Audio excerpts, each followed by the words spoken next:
स्वागत है दोस्तों आप सभी का आज आपके अपने YouTube channel Future to You Academy पर। आज दिन है फ्राइडे और तारीख है 31 दिसंबर 2021 और देखेंगे आज हम द हिंदू का एनालिसिस। आज हम द हिंदू का एनालिसिस देखेंगे या देखेंगे कि इसमें क्या क्या चीज़ें हैं, आज की क्या क्या न्यूज़ें आई हुई हैं। ये सारी न्यूज़ें मैंने इसमें जो भी इंपॉर्टेंट न्यूज़ है वो मैंने हाईलाइट कर रखी है। चलिए, तो अब सबसे पहली बात ये कि आज आपके लिए एक क्वेश्चन है, आपको फाइंड करना है और कमेंट सेक्शन में सबसे पहले मेरे को जवाब देना है कि आपको ये बताना है कि ओटावा कहाँ पर है। ओटावा कहाँ की कैपिटल है और कहाँ पर है वो, ठीक है। ये आपको कमेंट सेक्शन में बताना है। और हाँ, अगर आपको ये चाहिए ये पीडीएफ तो आपको एक सिंपली एक काम करना पड़ेगा। काम ये होगा कि आपको सबसे पहले करना पड़ेगा टेलीग्राम डाउनलोड। टेलीग्राम डाउनलोड करने के बाद वहाँ पर सर्च करना पड़ेगा Future to You Academy. Future to You Academy को सर्च करने के बाद आपको वहाँ पर करना पड़ेगा ज्वाइन। उसको ज्वाइन करने के बाद ये वहाँ पर आपको पीडीएफ जो है मिल जाएगी एकदम फ्री ऑफ कॉस्ट। देन आपको एक बार मैं दिखा देता हूँ किस तरीके से आपको करना है। चलिए देखिए, आपको जाना है सिंपली यहाँ पर, देन उसके बाद यहाँ आपको लिखना है फ्यूचर टू यू अकेडमी। जैसे ही आप ये लिखेंगे तो यहाँ पर ये ऐसा आ जाएगा। देन उसके बाद आपको यहाँ पर इसको कर लेना है ज्वाइन। यहाँ पर आपको क्या मिलेगा, यहाँ पर आपको डेली बेसिस पे द हिंदू का न्यूज़पेपर और यहाँ पर नोट्स वगैरह सारे के सारे आपको मिल जाएंगे। तो जल्द से जल्द इसको ज्वाइन करें और अपनी पीडीएफ जल्द से जल्द डाउनलोड करें। क्योंकि पीडीएफ ज़्यादा देर तक मैं रखने वाला नहीं, 8 बजे शाम को डिलीट कर देता हूँ। देन उसके बाद अगर हम बात कर लेते हैं कि दिल्ली, अब हमारी न्यूज़ के ऊपर बात कर लेते हैं कि न्यूज़ आई हुई है क्या कि decision on the vaccine for precaution dose soon. अब प्रिकॉशन डोज के ऊपर जो वैक्सीन का जो डिसीजन है वो जल्द से जल्द आने वाला है। और इसका हम बात करें NTAGA assessing the safety of all vaccine available ICMR। तो कहने यहाँ पर ये हुआ है कि जो 60 साल और 60 साल से ऊपर के जो लोग हैं और जो हेल्थ केयर वर्कर्स को जो वैक्सीन का 3rd डोज लगने वाला है, जिसको प्रिकॉशन डोज कहा जा रहा है, तो उसको लगाना है या नहीं लगाना है, उसके ऊपर क्या है डिसीजन जल्द से जल्द आने वाला है। हो सकता है इस वीक में इसके लिए डिसीजन आ जाए। देन उसके बाद हम दूसरी हमारी न्यूज़ आ जाती है एक ये कि आफ्सपा एक्सटेंडेड इन नागालैंड। देखिए, यहाँ पर आफ्सपा को हटाने की बात चल रही थी, उल्टा यहाँ पर हटाने की जगह पर क्या हुआ है कि वो एक्सटेंड हो गया है नागालैंड में। अब हम बात कर लेते हैं कि देखिए अब ये हुआ क्या है कि the armed forces special power act AFSPA has been extended in Nagaland for another 6 month by home ministry. जो यूनियन होम मिनिस्ट्री है, होम मिनिस्ट्री के द्वारा क्या है इसको आगे बढ़ा दिया गया है। The ministry notification said the central government is of the opinion that area comprising of the whole of the state Nagaland is such disturbed। अभी कहने का मतलब वहाँ पर क्या है, ये अभी वो कह रहे हैं कि ये जो एरिया है ये अभी तक डिस्टर्ब पड़ा हुआ है। तो अब देखो इसमें हमारे लिए इंपॉर्टेंट क्या है, ये तो हमने जान लिया कि 6 महीने के लिए वो आगे और बढ़ गया है नागालैंड में। हमारे लिए ज़रूरी है, हमें पता होना चाहिए कि आफ्सपा क्या होता है। तो देखिए, आफ्सपा को अगर आपको जानना है कि आफ्सपा क्या होता है तो आपको सिंपली इस पीडीएफ को डाउनलोड करना है और आपको डाउनलोड करना है एडोब एक्रोबैट प्ले स्टोर से। और उसमें जब आप इस पीडीएफ को खोलेंगे तो वहाँ पर आपको ये ऑप्शन मिलेगा। अब ये जो मैसेज टाइप एक ऑप्शन है, इस पर आपको सिंपली क्लिक करना है। इस पर क्लिक करने के बाद आपको आफ्सपा के बारे में जितनी भी नोट्स वगैरह होंगे ये सारे नोट्स आपको यहाँ मिल जाएंगे। आफ्सपा के बारे में सारे के सारे नोट्स मिल जाएंगे और इसको आप अगर ये तो यहाँ तो मिल ही जाएंगे, प्लस आपको ये जो नोट्स हैं ये टेलीग्राम चैनल पे भी मिल जाएंगे। अब देन उसके बाद हम आगे चल लेते हैं, इसमें देखते हैं आगे की चीज़ें। और देखिए यहाँ पर अब चाइना क्या लिखा है, China issues name for the 15 places in Arunachal Pradesh. अब अरुणाचल प्रदेश की 15 प्लेसेस ऐसी हैं जिसमें चाइना ने कहा कि ये सारी की सारी हमारे हैं और 15 प्लेसेस का नाम उन्होंने इशू किए हुए हैं, ठीक है। तो ये एक न्यूज़ आई हुई है आज की तारीख में। और एक यहाँ पर एक न्यूज़ आई हुई है, Odisha radio tax rescued Indian pangolin. अब जो इंडिया का पेंगोलिन है वो ओडिशा, सबसे पहले देखो, अब ये सब छोड़ो, अब ये देखो सबसे पहले कि इंडियन पेंगोलिन दिखता कैसा है। देखिए, तो इंडियन पेंगोलिन की अगर मैं बात कर लूँ आपसे तो इंडियन पेंगोलिन आपका किस तरीके का होता है कि देखो ये आपका देखिए इंडियन पेंगोलिन है, ये आपका इंडियन पेंगोलिन है। और ये सारी की सारी जो न्यूज़ है और ये जो आपकी इसके बारे में जो भी चीज़ें हो सकती हैं वो मैंने इस टेलीग्राम चैनल पे डाल दी हैं। और टेलीग्राम चैनल से आप देख सकते हैं कि ये पेंगोलिन क्या होता है। देखो, under threat a pangolin tongue is a longer, ये सारी की सारी चीज़ें मैंने इसके बारे में आपको डाल रखी हैं। अब देखो न्यूज़ क्या है हमारी न्यूज़ क्या कहती है? न्यूज़ कह रही है कि Odisha radio tax rescued Indian pangolin. India के जो पेंगोलिन है ओडिशा की जो उसमें क्या रेडियो टैक्स किए गए। अब यहाँ पर हमारे लिए एक शब्द उठता है कि रेडियो टैग होता क्या है, रेडियो टैग क्या होता है? तो रेडियो टैग की अगर हम बात कर लेते हैं कि चलिए देखिए मैंने यहीं पे सिंपल क्लिक किया। अब यहाँ पे हम देखते हैं कि इंडियन पेंगोलिन के बाद में इस पर टैक्स होता है quick facts for prelim, GS paper 3, conservation और गवर्नमेंट पॉलिसीज और इंटरवेंशन के लिए। अब रेडियो टैगिंग क्या होती है? रेडियो टैगिंग इन्वॉल्व्स अटैचिंग अ ट्रांसमीटर। अब क्या होता है कि एक ट्रांसमीटर जो होता है एनिमल बॉडी के लिए बॉडी के ऊपर लगाया जाता है ताकि हम मॉनिटर कर सकें कि उसकी क्या मूवमेंट है। कुछ वाइल्ड एनिमल्स हैं जैसे कि हम टाइगर के ऊपर लगाते हैं, लेपर्ड के ऊपर लगाते हैं, माइग्रेटरी बर्ड्स के ऊपर लगाते हैं। तो इन सबको हम टैग करते आए हैं पिछले करीब कई अरसों से। देन उसके बाद Indian pangolin has been radio tag. Indian जो पेंगोलिन है उसको रेडियो टैग किया गया है ताकि हम उसकी इकोलॉजी और उसकी जो इफेक्टिव कंजर्वेशन प्लान है उसके लिए हम बना सकें। और वर्ल्ड पेंगोलिन डे मनाया जाता है हर साल फरवरी के थर्ड वीक का जो सैटरडे होता है उसको वर्ल्ड पेंगोलिन डे मनाया जाता है। इंटरनेशनल अटेम्प्ट रेज अवेयर, इसमें क्या होता है इसको इसलिए मनाया जाता है ताकि इंटरनेशनली लेवल पे हम अवेयरनेस पेंगोलिन के लिए अवेयरनेस फैला सकें ताकि इनको हम बचा सकें। देखो रेडियो टैगिंग क्या होती है? Radio tagging is a part of joint project. एक ये जॉइंट प्रोजेक्ट है जो कि फॉरेस्ट डिपार्टमेंट और नॉन प्रॉफिट ऑर्गेनाइजेशन जो हैं, वाइल्ड लाइफ कंजर्वेशन ट्रस्ट, इन सबके साथ मिल करके इस प्रोजेक्ट पर काम किया जाता है। देन उसके बाद पेंगोलिन इन इंडिया। हम अगर इंडिया के पेंगोलिन की बात कर लेते हैं तो इसमें से 8 तरीके के पेंगोलिन, आउट ऑफ 8 पेंगोलिन्स, 8 तरह के पेंगोलिन्स में से इंडियन पेंगोलिन जो होता है, इंडियन पेंगोलिन जिसका बोटेनिकल नेम आपका मैनिस क्रॉस्कोडाटा है। चाइनीज पेंगोलिन का मैनिस पेंटाडेक्टाइला है। तो ये क्या है, ये इंडिया में पाए जाते हैं। 8 तरह के पेंगोलिन होते हैं, उसमें से 2 तरीके के इंडियन पेंगोलिन और चाइनीज पेंगोलिन इंडिया में पाए जाते हैं। देन उसके बाद इंडियन पेंगोलिन की अगर हम बात कर लेते हैं कि Indian pangolin is a large anteater covered by 11-13 rose of scales on the back. उसके पीछे क्या उसकी बैक पे जो करीब 11 से लेकर 13 तक की जो रोज होती हैं। देन हम टर्मिनल स्केल की बात कर लेते हैं कि उनका terminal scale is also present on the lower side of the tail. उसकी जो टेल होती है वहाँ पर आपको देखेंगे। फिर जो which is absent on the Chinese pangolin. अब देखो इसकी हैबिटेट क्या होती है? इसकी हैबिटेट ये होती है, it is distributed in India widely except arid area. देखो एरिड रीजन्स में नहीं पाया जाएगा, हाई हिमालयाज नॉर्थ ईस्ट में ये आपको नहीं मिलेगा। डिस्ट्रीब्यूटेड इन इंडिया, ये देखो वाइडली डिस्ट्रीब्यूटेड, लेकिन आप देखेंगे एरिड एरिया में नहीं मिलेगा, हाई हिमालयाज में नहीं मिलेगा, नॉर्थ ईस्ट में नहीं मिलेगा। ऑल्सो ये अब बांग्लादेश में, पाकिस्तान, नेपाल, श्रीलंका यहाँ भी पाया जाता है। चाइनीज़ पेंगोलिन की अगर हम बात कर लें तो ये आपका हिमालयन फुट हिल्स में पाया जाता है, जैसे कि ईस्टर्न नेपाल हो गया, भूटान हो गया, नॉर्दर्न इंडिया हो गया, नॉर्थ ईस्ट बांग्लादेश हो गया, फिर एक और तुम्हारा एक साउदर्न चाइना में भी पाया जाता है। थ्रेट्स ऑफ, अब पेंगोलिन के लिए क्या थ्रेट्स क्या है, इसको क्यों यूज़ करते हैं? कोई भी चीज़ जो है, कोई भी जो जीव जंतु है वो ख़त्म क्यों हो रहा है? क्योंकि उसकी या तो ट्रेडिंग हो रही होगी या फिर उसको हंटिंग हो रही होगी। अब ये सब होती किस लिए? या तो मेडिसिन के लिए होगी या प्रोटीन सोर्स के लिए होगी। तो इसका क्या है, इसमें भी इसके लिए भी हंटिंग और पोचिंग होती है लोकल कंजप्टिव यूज़ के लिए, एग्जांपल एक प्रोटीन सोर्स के लिए और ट्रेडिशनल मेडिसिन के लिए। International trade for its meat and scale in east and south eastern Asian countries. International trade होती है इसकी मीट के लिए ईस्ट और साउथ ईस्ट कंट्रीज़ में। मेनली अगर हम देखें तो चाइना और वियतनाम में। इसका प्रोटेक्शन स्टेटस क्या, अगर हम देखें प्रोटेक्शन स्टेटस क्या है, तो IUCN लिस्ट में ये रेड लिस्ट, IUCN की जो रेड लिस्ट है उसमें इंडियन पेंगोलिन एंडेंजर्ड स्पीशीज में आता है और चाइनीज पेंगोलिन क्रिटिकली एंडेंजर्ड में आता है। Both the species are listed under the schedule 1 part 1 of wild life protection act 1972। मैं उम्मीद करता हूँ कि आपको ये बहुत अच्छे से समझ में आया होगा। देखो इससे पहले अभी क्या उड़ीसा में हुआ है, इससे पहले कहाँ हुआ था? इससे पहले हुआ था हमारा मध्य प्रदेश में कहा था पहले। फिर दूसरा स्टेट जो बना है इसके लिए जो किसके लिए, रेडियो टैगिंग के लिए दूसरा स्टेट जो बना है वो हमारा बना है क्या, उड़ीसा। तो उड़ीसा में किया गया है।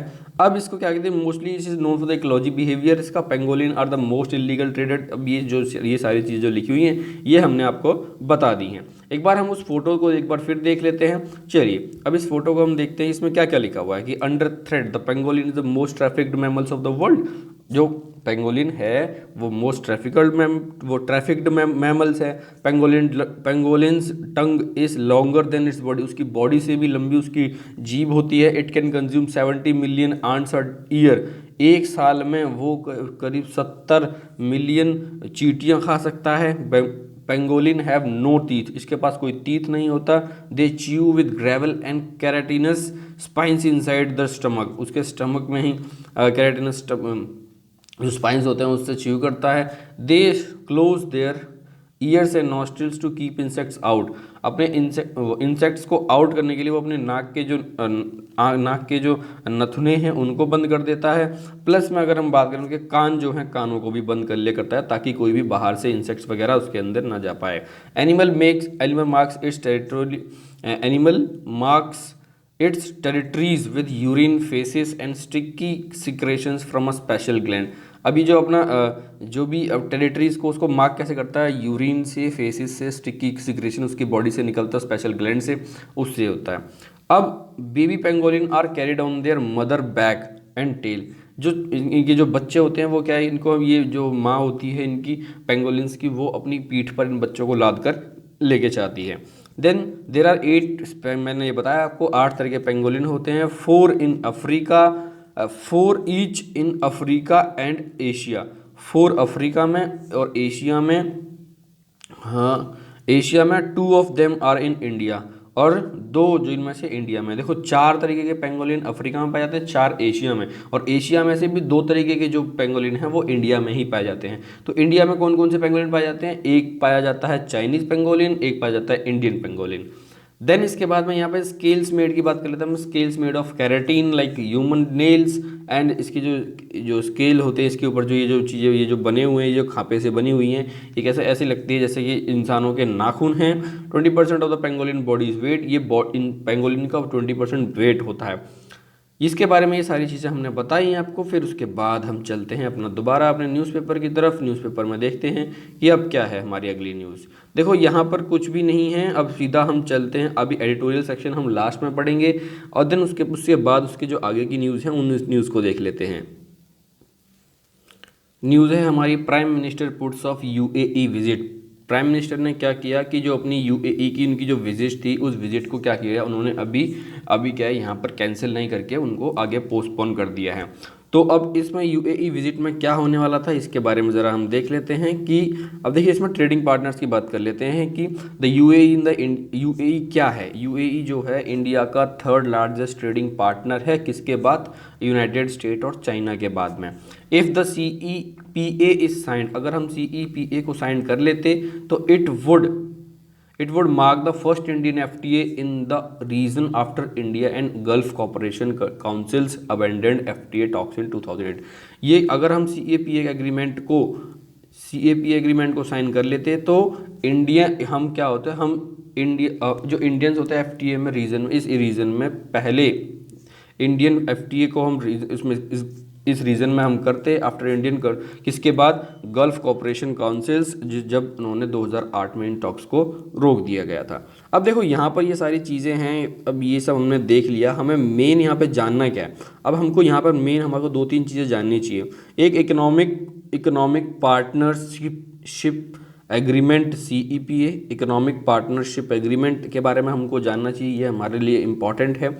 और हमको पता होना चाहिए कि FTA क्या होता है। देखिए इकोनॉमिक वाला मैंने उसमें ग्रुप में डाल रखा है और टेलीग्राम चैनल पे डाल रखा है, और FTA के बारे में मैंने यहाँ पर आपको सीधे चीज़ें दे रखी हैं। FTA क्या होता है, it is a pact between the 2 और मोर नेशन, ये 2 से ज़्यादा नेशंस के बीच में होता है, ताकि बैरियर्स जो कि इम्पोर्ट और एक्सपोर्ट्स के हैं उनको रिड्यूस किया जा सके।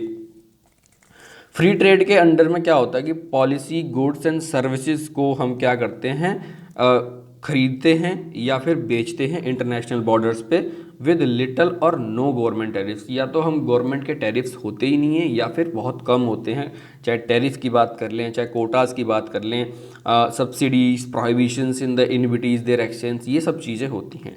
अब concept of free trade is the opposite trade trade protectionist of economics वो आइसोलेटिज्म, ठीक है, आइसोलेशनिज्म की बात कर लेते हैं। इंडिया और एफटीए की बात करते हैं। After India opted out of regional comprehensive economic partnership RCEP, तो जब इंडिया ने क्या है कि रीजनल कॉम्प्रहेंसिव इकोनॉमिक पार्टनरशिप को जब नवंबर 2019 में अडॉप्ट किया, तो the 15 members FTA group in that include, उसमें क्या 15 मेंबर्स के जो एफटीए ग्रुप था, जैसे कि जिसमें कि चाइना और जापान और ऑस्ट्रेलिया था। FTA went into a cold storage for India. FTA जो था वो कोल्ड स्टोरेज में चला गया इंडिया के। But in May 2021 came with the announcement of India EU talks, लेकिन 2021 के बाद इंडिया के साथ में इंडिया ईयू टॉक्स होने लग गए, विच हैड स्टॉल्ड इन 2013, जो कि 2013 में करीब बंद हो गए थे, वो उनको दोबारा रिज्यूम किया गया। This was followed by the news that FTA and other countries like UAE, Australia and Britain too are in the various stages of discussion. ये सारे के सारे डिस्कशन में हैं। देन उसके बाद हमारी जो अगली न्यूज़ आती है वो ये आती है कि नई स्कीम की बात कर लेते हैं कि the new schemes to support the marginalised लोगों को क्या है, नई स्कीम लेके आए हैं कि the scheme for rehabilitation of person engaged in begging and for providing support for transgender person was expected to be launched soon according to the statement of the Union Social and Empowerment Ministry of Thursday। अब क्या है, जो transgender जो हैं और transgender community है उसके लिए एक rehabilitation of persons engagement begging और उनको सपोर्ट जो होता है उनको देने के लिए जो बेगिंग के लिए उनके लिए जो सपोर्ट के लिए एक स्कीम लेके आने वाले थे। ये किसने ये आने वाले हैं, जो ये बताया किसने, यूनियन सोशल जस्टिस और एम्पावरमेंट मिनिस्टर हैं, उन्होंने थर्सडे को ये बताया। द मिनिस्ट्री ने कहा कि उन्होंने अम्ब्रेला स्कीम स्माइल, जो कि smile mean support for the marginalised individuals for livelihood and enterprise, ये ऐसी जो स्कीम है इनको द टू सब schemes for the welfare of transgender, ये जो दो स्कीम हैं ये ट्रांसजेंडर्स के लिए उन्होंने ट्रांसजेंडर पर्सनस के लिए लेके आए हैं, ताकि द स्कीम विल इस स्कीम में क्या होगा, rehabilitation, provision of the medical facilities होंगी, काउंसलिंग होगी, education, skill development, economic linkages, ये सारी चीज़ें इसमें होंगी as a part of national anti drug. अब इसमें क्या है कि एक जैसे कि हम जानते हैं एंटी ड्रग कैंपेन जो चल रही है उसके लिए नशा मुक्त भारत अभियान जो है that was launch in 2020। The ministry it had plan to declare 100 districts as drug sensitised district soon. अब मिनिस्ट्री जो है 100 डिस्ट्रिक्ट्स को एक ड्रग सेंसिटाइज्ड डिस्ट्रिक्ट को जल्दी से जल्दी डिक्लेयर करने वाली है। देन उसके बाद हम बात कर लेते हैं कि हमारा एक ये है कि इसमें 3 लोग और 3 जैसे मोहम्मद के मिलिटेंट जो कि कश्मीर में मारे गए हैं, ये एक न्यूज़ आई हुई है। देन उसके बाद हम देख लेते हैं कि देन उसके बाद हमारा ये आता है कि seller airlifted from INS Kesari for treatment. अब जो एक सेलर था उसको आईएनएस केसरी से एयरलिफ्ट किया गया।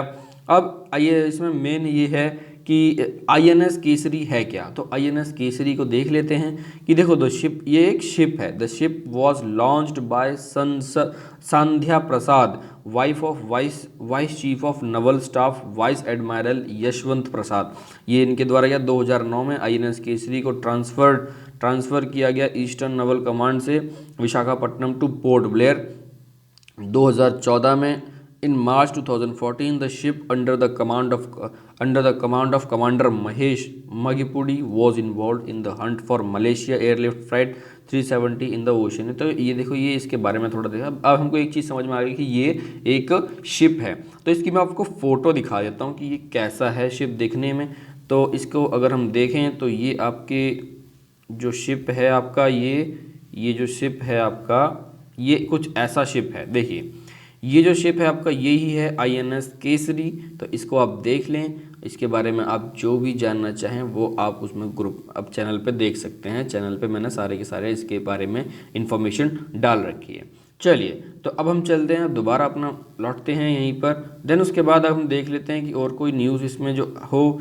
देखो ये सब पॉलिटिकल है, क्योंकि एक एक दूसरे के ऊपर सब अपना अपना आरोप लगा रहे हैं। अब ये इनको हटाओ। देन उसके बाद हमारा ये आता है, India reports over the 10,000 cases in the day again. ये अब तो अभी कि जो इंडिया, अब तो रोज़ के रोज़ हमारे केसेस रोज़ बढ़ रहे हैं, तो इंडिया ने एक बार फिर से 10,000 केसेस से भी ऊपर, इन कोरोना वायरस के केसेस से भी ऊपर एक बार फिर आए हैं।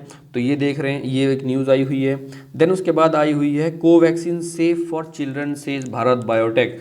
अब कोवैक्सीन जो है वो बच्चों के लिए एकदम सेफ है, ये भारत बायोटेक कह रहे हैं। और ये कह रहे हैं, भारत बायोटेक की जो कंपनी है उन्होंने कहा है।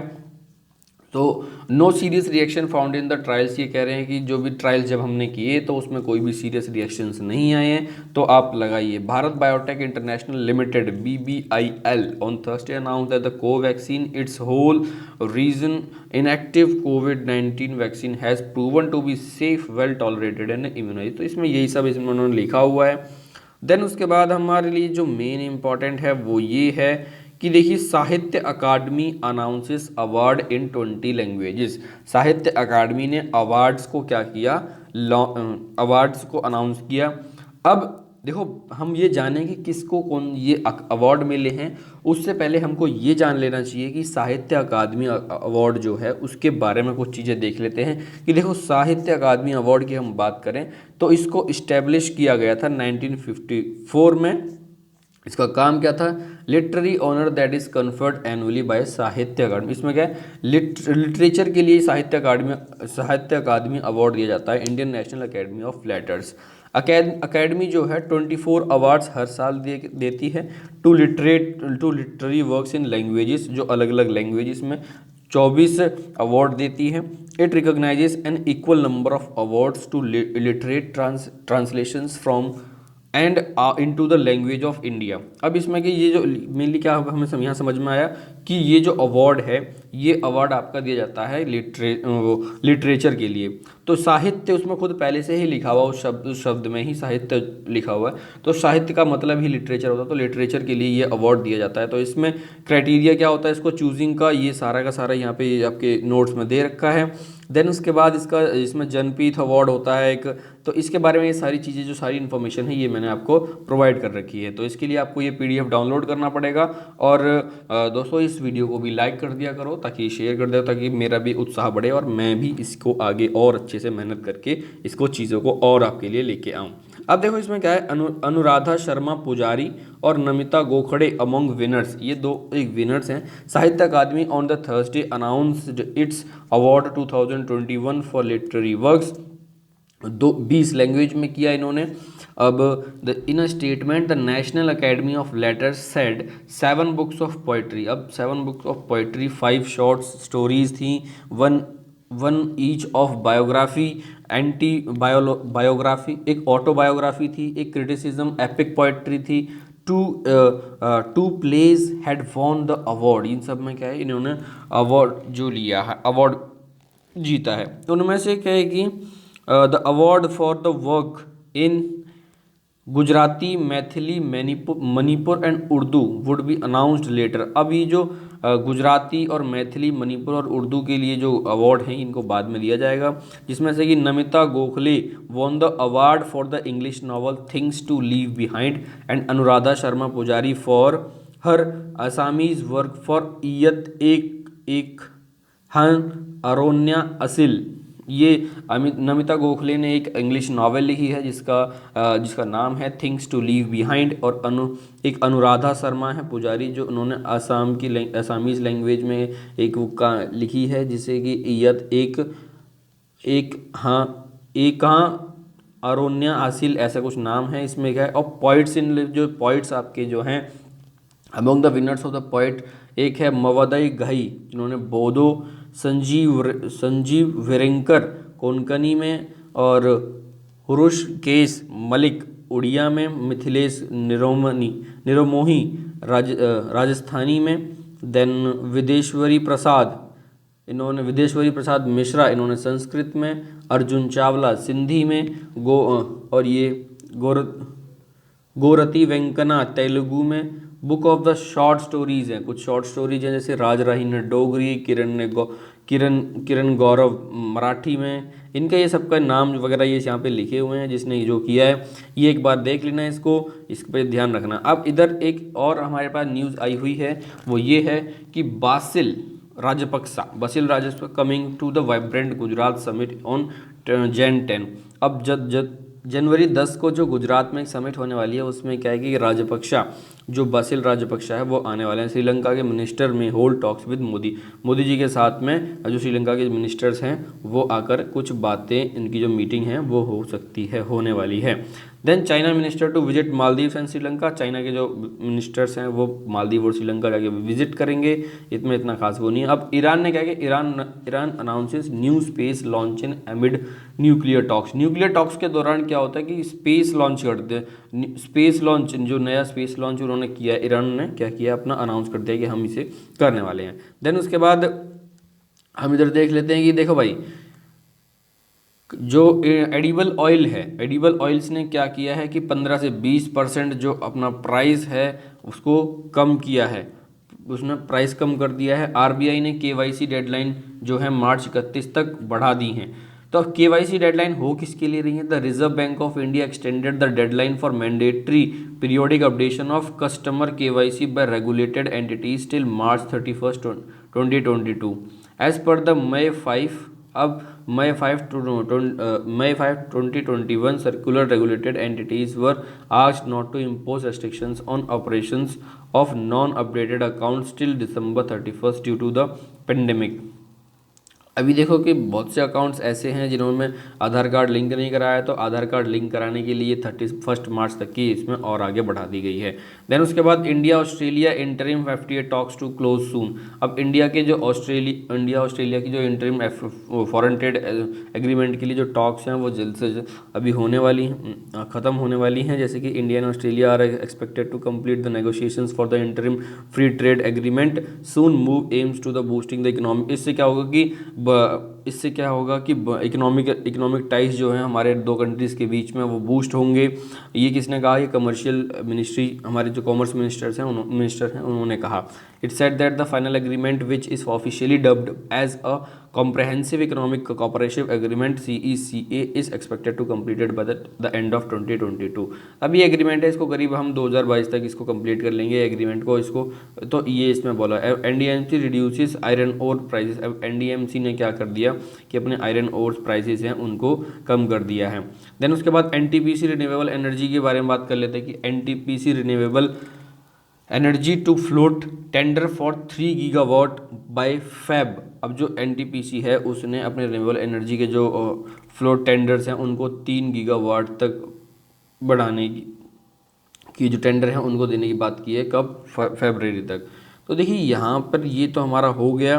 देन उसके बाद ये स्पोर्ट्स सेक्शन आता है, ये इतना इंपॉर्टेंट नहीं होता हमारा। फिर उसके बाद ये है, इसमें आपको बहुत सारी चीज़ें दे रखी हैं, आपको ये पढ़नी चाहिए। चलिए तो अब हम आते हैं अपने एडिटोरियल सेक्शंस पे, देखते हैं कि एडिटोरियल कौन कौन से आए हुए हैं और क्या उसमें इम्पॉर्टेंट है। तो देखते हैं हम अपना एडिटोरियल सेक्शन। इसमें जो पहला एडिटोरियल हमारा दे रखा है, किलिंग द लाइसेंस। कहने का मतलब the government must give a more transparent account for its action against NGOs। ये भी तुम्हारा FCRA के लिए ही है। मैंने कहा था FCRA आपका पीछा नहीं छोड़ने वाला है, FCRA को आपको पढ़ना पड़ेगा। तो FCRA के इसमें क्या बोला हुआ है? इसमें ये बोला हुआ है कि गवर्नमेंट ने एकदम से ही क्या है कि सबके जो एप्लीकेशंस हैं वो उनको एक्सेप्ट नहीं किया, उनका लाइसेंस जो है वो रिन्यू नहीं किया है। इस कारण क्या होता है कि जब साल का एंड पे उन्होंने ऐसा किया हुआ है, इससे क्या होगा कि वो लोग अपना न्यू ईयर पे कुछ भी प्लान नहीं कर सकते हैं, और गवर्नमेंट जब तक रिन्यू नहीं करेगा तब तक वो अपने अकाउंट्स को यूज़ नहीं कर सकते हैं। अब जब ये सब यूज़ नहीं कर सकते हैं तो फिर उनके लिए बहुत ही दिक्कत की बातें हैं, और इसमें ये सारी चीज़ें कही गई हैं। अब करीब 22,000 से भी ज़्यादा NGOs हैं जिनका जो लाइसेंस है उसको अभी तक रिन्यू नहीं किया है। लेकिन इसी के कॉन्ट्ररी में अगर हम गवर्नमेंट ने इसके कॉन्ट्ररी में बोला गया है, गवर्नमेंट ने बोला कि हमने ये सिर्फ और सिर्फ किस लिए किया है, हमने ये सिर्फ और सिर्फ ऑडिट के लिए जो है, अब ऑडिट प्रोसीजर्स के लिए हमने ये सब किया है कि ऑडिटिंग इनकी जो थोड़ी सी इरेगुलर ऑडिटिंग हुई है उसकी वजह से हमने ये सब ऐसा किया है। और एक और चीज़ हम जिसमें देख पा रहे हैं कि गवर्नमेंट ने कुछ ऐसा ये सेंसिटिव एरियाज़ में जो स्पेसिफिक काम करते हैं, ताकि ये इसलिए भी किया गया है कि किसी तरीके से ये लोग जो हैं, जो एनजीओज़ वाले हैं, किसी जगह पर जो सेंसिटिव एरियाज़ हैं वहाँ पर कुछ उल्टा सीधा ना हो जाए, ये सोचकर भी गवर्नमेंट ने ऐसा कुछ किया है। लेकिन वहीं अगर हम बात करें कि इसमें थोड़ा ऑब्जर्व करें तो ये देखा गया है कि करीब करीब इसमें जो ज़्यादातर देखा जाए तो वही ऐसी ऑर्गेनाइजेशंस हैं जैसे pollution, climate control issues, human right, child labour, human slavery, health and religious NGOs, health और रिलीजियस एनजीओज़ हैं। पर्टिकुलरली अगर हम देखें तो चाइनीज़ और इस्लामिक जो आपकी जो चाइनीज़ और इस्लामिक एनजीओज़ हैं उनको हम देखें तो वो ज़्यादातर इसमें आई हुई हैं फॉरेन फंडिंग लाइसेंसिंग में 2014 के बाद एमएनएसटी में। तो ये सब चीज़ें दे रखी हैं। तो इसमें ये कहा गया है कि या तो गवर्नमेंट अपना क्लियर बता दे कि हाँ भाई हम आपको काम यहाँ पे करने देंगे या नहीं करने देंगे, या फिर सीधा भाई उनको ऑप्शन कुछ ना कुछ एक क्लियर कट ऑप्शन दे कि हाँ भाई इस तरीके से ये चीज़ हो सकती है। या तो आप सीधा बंद कर दो रशिया उसकी तरह रशिया की तरह, या फिर कुछ ऑप्शन दो। तो ऐसा इसमें कुछ कहा गया है आर्टिकल में। देन उसके बाद हमारा आता है barriers to knowledge society in Kerala. ठीक है, इस आर्टिकल में इस न्यूज़ आर्टिकल में क्या है कि इसमें केरला की कुछ एजुकेशन सिस्टम के बारे में बोला हुआ है। इसमें ये कहा गया कि जो लेफ़्ट कंट्रीब्यूशन जो है in the has led to the decline of the universities के डिक्लाइन में लेफ़्ट का बहुत बड़ा कंट्रीब्यूशन है। वहीं अगर हम कांग्रेस की बात कर लें तो कांग्रेस ने क्या है कि एजुकेशनल सेक्टर में कुछ ज़्यादा जो उन्होंने एजुकेशन इन जनरल उन्होंने एजुकेशन को ज़्यादा ध्यान दिया है, महत्व दिया है।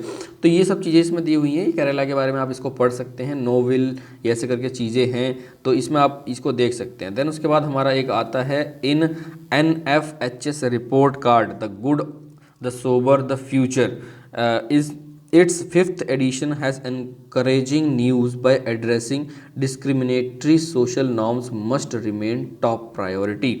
तो इसमें इस वाले न्यूज़पेपर में इस वाले जो न्यूज़ एडिटोरियल में जो भी लिखा है वो ये लिखा हुआ है कि इसमें NFHS का जो हमारा जो 5 का रिपोर्ट जो आई हुई है, नेशनल फैमिली हेल्थ सर्वे का जो 5 की रिपोर्ट आई है उसके बारे में ये सारी चीज़ें दे रखी हैं।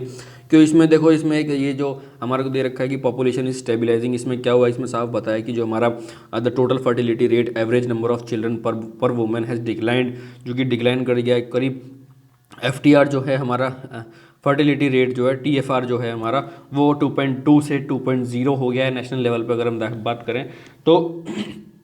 Total of 31 states in the union territories में कंट्रीब्यूट करी कॉन्स्टिट्यूटिंग द 69.7%, ये ऐसा कुछ हुआ है। The main reason of the decline is fertility include increase in. अब जो मेन रीज़न जो डिक्लाइन में आए हुए हैं वो उसमें वो ये फर्टिलिटी में ये है कि increase in the adoption of modern family planning. अब मेथड जो मॉडर्न फैमिली मेथड है उसको लोगों ने क्या किया है, अडॉप्ट किया है। करीब 47.8% इन 2015 से लेकर के अब आज की अब जो हम 2019-21 का जो सर्वे आया उसमें 56.5% हुआ है। और उसमें क्या है, reduction in the unmet need for family planning bye 4%। Unmet need जो है फैमिली प्लानिंग की वो 4% ओवर द सेम पीरियड।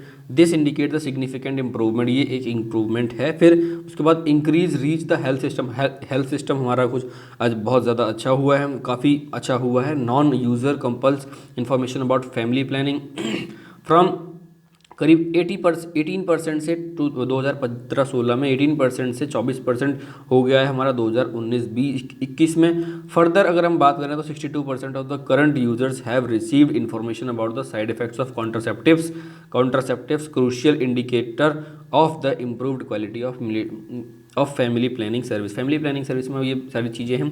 फिर सिग्निफिकेंट इंप्रूवमेंट आपका हुआ है फीमेल लिटरेसी में सॉरी। तो इसमें क्या इंप्रूवमेंट ये हुआ है कि विद 41% वुमेन हैव रिसीव्ड 10 और मोर ईयर्स ऑफ स्कूलिंग का 41% जो हैं उन्होंने क्या है कि 10 और या फिर मोर 10 या 10 से ज़्यादा ईयर्स की स्कूलिंग उन्होंने की है। जैसे कि हम कंपेयर्ड अगर करें तो 36% 2015-16 में थी, तो अभी 41% हो गया है। Girls who study longer have fewer childrens and are also more likely to delay marriage. अब जो जो पढ़ी लिखी जो लड़कियां होती हैं, जो जिन्होंने ज़्यादा हायर एजुकेशन ली हुई है, तो वो उनमें ये देखा जाता है कि उनकी बस यही इच्छा होती है कि कम बच्चे हों और एक अच्छी हेल्दी लाइफ और अच्छी ज़िंदगी जिएं, और वो चाहती हैं कि वो किसी तरीके से उनको जॉब वगैरह मिले, एम्प्लॉयमेंट मिले, तो वो एम्प्लॉयमेंट में अपना काम मतलब इकनॉमी में वो अपना हाथ बटाना चाहती हैं। देन उसके बाद इन अदर एशियन कंट्रीज़ में अगर हम देखें तो फर्टिलिटी डिक्लाइन, उस और बाकी एशियन कंट्रीज़ में भी देखें तो हम फर्टिलिटी जो है वो डिक्लाइन करती दिखी है। और देन उसके बाद हम इम्प्रूव्ड हेल्थ डिलीवरी की बात करें तो maternal health service are steadily improving. Maternal health service हो गई, एंटीनेटल केयर जो हो गया आपका, ये भी आपका काफ़ी इम्प्रूव होता दिखा है कि इंक्रीज्ड बाय जो एंटीनेटल केयर जो है फर्स्ट ट्राइमेस्टर की आपकी जो इंक्रीज़ हुई है 11.4% परसेंट पॉइंट से करीब 2015-16 में 2019-21 में टू रीच 70%, ये तो 70% हो गई है। Recommended for antenatal care checkups करीब आपके इंक्रीज हुए हैं बाय 7% पॉइंट, जो कि टू रीच 58.1%। फिर पोस्ट नेटल केयर जो पोस्ट नेटल विजिट्स जो है आपकी वो भी हुई है, डेटा वगैरह सारा दिया हुआ है। देन इसके बाद इसको आप देख सकते हैं, the survey indicates the worrisome figures of 11% of pregnant women who were still either unreached by the skilled birth attendants. अब इसमें एक सर्वे में ये भी वरी की बात ये आई हुई है कि करीब 11% प्रेग्नेंट वुमेन्स जो हैं उनको जो प्रेग्नेंट वुमेन्स हैं उनको स्किल्ड बर्थ अटेंडेंट्स का प्रोवाइड नहीं हुए हैं, मतलब उनको उनकी रीच नहीं हुई है वहाँ तक। तो ये सब चीज़ें इसमें दी हुई हैं डेटा को, आप इस डेटा को ध्यान से पढ़ सकते हैं। डिस्क्रिमिनेटरी सोशल नॉर्म्स में अगर हम देखें तो discriminatory evidence indicate significant progress where women have the right to bodily and autonomy और इंटीग्रिटी। इसमें डिस्क्रिमिनेटरी नॉर्म्स के बारे में देखा है। इसमें क्या है, अब इसमें एक दे रखा है प्रमोट जेंडर इक्वेलिटी के लिए वैल्यूज़ के लिए दे रखा है। तो women participation in economy continues to remain low, only 25.6% women engage in paid work. सिर्फ और सिर्फ 25.6% वुमेन जो हैं वो पेड वर्क में काम करती हैं। मेजर इंक्रीज इन 0.8, सिर्फ इसमें क्या हुआ कि 0.8% का इंक्रीज हुआ है। Women still bear a disproportionate burden of unpaired. आज की तारीख में भी हम देखें तो वुमेन जो हैं आज भी जो आपका वुमेन डिस्प्रपोर्शनेट बर्डन जो है उनके ऊपर पेड डोमेस्टिक वर्क, घर के काम का जो और घर केयर वर्क जो है इसका आज भी बर्डन है उनके लिए। Then hindering their ability to access gain in full, और अपनी एबिलिटी को वो एम्प्लॉयमेंट में जो लगा सकती हैं वहाँ नहीं लगा पा रही हैं। This point to be need to be engage with men and boys particularly in their form. तो इसीलिए इसको बोला गया है कि प्रमोट जेंडर इक्वल वैल्यूज़। आपको यहाँ पर जेंडर इक्वल वैल्यूज़ पे काम करना पड़ेगा। The pace of progress between the NFHS and the next should be accelerated by devising targeted strategies। अब आपको टारगेटेड स्ट्रेटजीज पे काम करना पड़ेगा, जैसे कि based on specific indicators regions that are currently lagging. ऐसे रीजंस आप देखो कि जो पीछे चल रहे हैं, लैग कर रहे हैं। इसमें क्या है, convergence among multiple stakeholders is critical to bring about the desired change. ठीक, together we must challenge discriminatory social. हम सबको एक साथ मिल करके डिस्क्रिमिनेटरी सोशल्स को चैलेंज करना पड़ेगा। ड्राइव जेंडर बेस्ड वायलेंस, हमको जेंडर बेस्ड जो नॉर्म्स जो हैं हमारे social, we must challenge then norms that discriminatory norms, social norms that drive gender based violence and harmful practices, इन सबको बंद करना। और empowerment of women exercise agencies and autonomy in all spheres of life. आपको women's को empowerment कर देना पड़ेगा। Women and girls have agency and bodily autonomy in not only the foundation of better future. इसमें फाउंडेशन ऑफ बेटर फ्यूचर के लिए काम करना, और इसमें फंडामेंटल ह्यूमन राइट के ऊपर भी काम करना पड़ेगा। तो दोस्तों देखो, इसके साथ ये हमारा जो टॉपिक है ये जो न्यूज़पेपर है इसकी एडिटोरियल्स ख़त्म होते हैं। और यहाँ पे थोड़ा वैक्सीन भी मेड मैंडेटरी, इसको आप पढ़ सकते हैं। इसमें ये आपके कुछ क्वेश्चन आंसर्स हैं दिए हुए हैं, कुछ यहाँ पर आपको ये कुछ सर्वे दिया हुआ है, आप इसको देख सकते हैं। देन ये हमारा ख़त्म हो जाता है आज का न्यूज़पेपर। तो दोस्तों आपको जैसा भी ये लगा हो न्यूज़पेपर आप मुझे बताएं। और आज की इसको पीडीएफ आप डाउनलोड करनी है तो आपको टेलीग्राम चैनल पे जाना पड़ेगा, वहाँ पर आपको लिखना पड़ेगा फ्यूचर टू यू अकेडमी और उसको ज्वाइन कर लेना। वहाँ पर आपको इसकी पीडीएफ और इसके रिलेटेड जितने भी नोट्स हैं वो सारे के सारे नोट्स मिल जाएंगे। और दोस्तों वीडियो को लाइक करके ज़रूर जाना, क्योंकि अगर आप लाइक करते हैं तो ही हम आगे मेरे को और आगे मैं और मेहनत करके इसको और अच्छे से लेके आता हूँ। चलिए तो मिलते हैं हम अपनी नेक्स्ट न्यूज़पेपर के साथ में, तब तक के लिए धन्यवाद, टेक केयर, बाय बाय, जय हिंद, जय भारत।